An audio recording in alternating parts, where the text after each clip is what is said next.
Chapter 4. When Ish-Bosheth son of Saul heard that Abner had died in Hebron, he lost courage, and all Israel became alarmed. Now Saul's son had two men who were leaders of raiding bands. One was named Baanah and the other Rekab. They were sons of Rimmon the Beerothite from the tribe of Benjamin.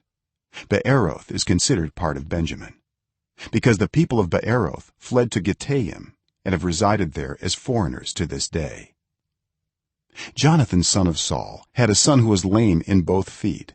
He was 5 years old when the news about Saul and Jonathan came from Jezreel. His nurse picked him up and fled, but as she hurried to leave, he fell and became disabled. His name was Mephibosheth.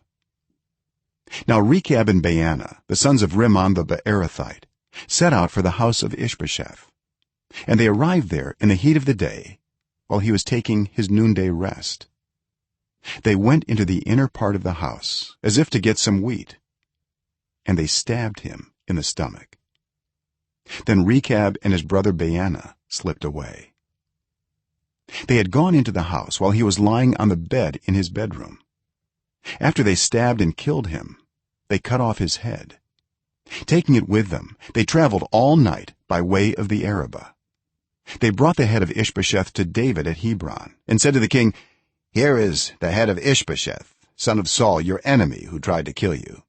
This day the Lord has avenged my lord the king against Saul and his offspring." David answered Rekab and his brother Baanah, the sons of Rimmon the Beerothite, "As surely as the Lord lives, who has delivered me out of every trouble, when someone told me Saul is dead and thought he was bringing good news, I seized him and put him to death in Ziklag. That was the reward I gave him for his news. How much more when wicked men have killed an innocent man in his own house and on his own bed? Should I not now demand his blood from your hand and rid the earth of you?" So David gave an order to his men, and they killed them. They cut off their hands and feet and hung the bodies by the pool in Hebron.